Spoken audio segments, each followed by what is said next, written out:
मान लो कि मुझे किसी कंपनी से सामान मंगाना है, ठीक है, 1 नग मंगाना है और दिल्ली से मंगाना है। तो अब ना तो सामने वाली कंपनी पे इतना टाइम कि वो मेरे को दिल्ली से पानीपत आएगी सामान देने के लिए स्पेशल 1 नग, ना मेरे पे इतना टाइम कि मैं दिल्ली जाऊँगा सामान लेने के लिए। लेकिन सामान तो हमारे को चाहिए, उसको बेचना है, मेरे को ख़रीदना है।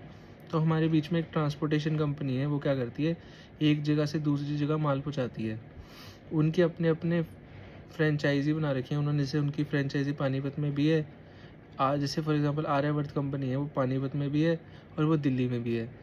तो वो जो कंपनी होगी ना, वो दिल्ली वाले आर्यावर्त को सामान दे देगी, ठीक है? और दिल्ली वाला आर्यावर्त जो होगा, वो पानीपत वाले आर्यावर्त को सामान दे देगा, ठीक है? तो जो मैं क्या करूँगा, पानीपत वाले आर्यावर्त से सामान मँगा लूँगा। मेरे लिए दिल्ली जाना पॉसिबल नहीं था, लेकिन मेरे लिए पानीपत से तो सामान मँगाना पॉसिबल है। मेरे को पानीपत से सामान मँगाने में तो 10 मिनट लगेंगे, लेकिन दिल्ली जाने में मेरे को लगता 3 घंटा। मेरा टाइम बचा लिया ट्रांसपोर्टेशन कंपनी ने। तो ये ट्रांसपोर्टेशन कंपनी क्या होती है, एक जगह से दूसरी जगह सामान को ट्रांसपोर्ट करती हैं, ठीक है? लेकिन अब जब ये सामान इधर से उधर भेजेंगी, तो इसके लिए कोई कागज़ पत्तर भी होंगे जहाँ पे नोट करेगी कि भाई किसका सामान है, कब भेजा, कितनी तारीख को भेजा था, या फिर कितने नग थे, ठीक है? हर चीज़ का रिकॉर्ड रखा जाता है विद द हेल्प ऑफ बिल्टी।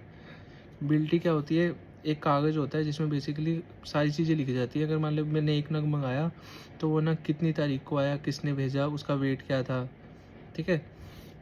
कितने रुपए लगे, हर चीज़ उसमें लिखी होती है, उसको बोलते हैं बिल्टी। अब ये बिल्टी का कंसेप्ट इसलिए ज़रूरी है क्योंकि हम भी सामान बाहर भेजते हैं और हमारे पास आता भी है, तो जब हमारे पास आएगा तो हमारे को पढ़ना आना चाहिए कि भाई बिल्टी होता क्या है और कैसी दिखती है, ठीक है? तो अब तुम जो बिल्टी देख रहे हो, इसमें सबसे ऊपर क्या है, कंपनी का नाम है, जैसे कि आर्यावर्त सुपर ट्रांसपोर्ट कंपनी, ये कंपनी का नाम है। इसके बाद सामान कहाँ से गया, ये सामान एक्चुअली जो बिल्टी तुम देख रहे हो, ये सामान मैंने भेजा था और रोहतक भेजा था, ठीक है, भव्य निधि मेडिकल स्टोर पे। तो ये कहाँ से सामान गया, वो गया पानीपत से। कहाँ गया, बेसिकली रोहतक गया, ठीक है। कौन सी डेट में गया, ये 13/9/2025 में गया। इसके बाद किसने भेजा, consignor name and date, consignor होता है जो सामान भेजता है, वो है श्री कृष्णा डिस्ट्रीब्यूटर्स।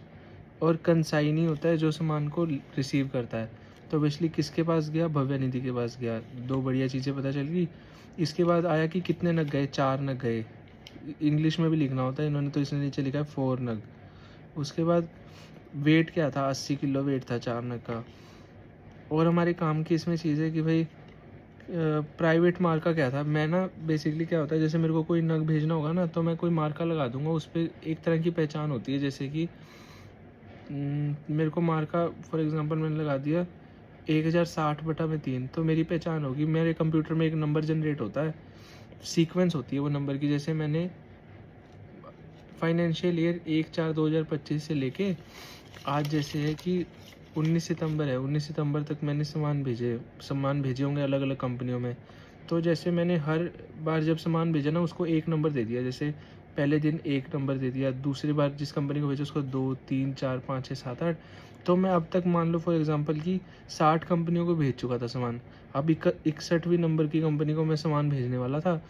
तो मैं जब भेजता हूँ ना, तो मेरे पास रिकॉर्ड रखने के लिए मैं क्या करता हूँ, वो मेरा प्राइवेट मार्का बना लेता हूँ उसे। जैसे 61 नंबर है ना, तो उसे प्राइवेट मार्का बना लूँगा। पेटी के ऊपर लिखूँगा 61 बटा में जितने नंबर ऑफ नग होंगे। फॉर एग्जांपल 4 नग भेजे तो 61/4। ऐसे ही मैं अब तक सामान 1923 बार बाहर भेज चुका था, ठीक है।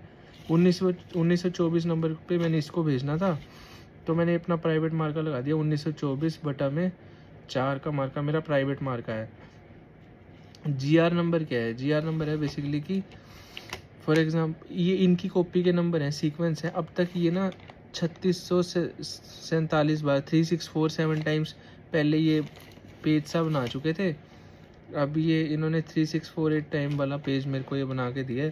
बेसिकली इनकी कॉपी का नंबर है और प्राइवेट मार्का मेरे कंप्यूटर का नंबर है।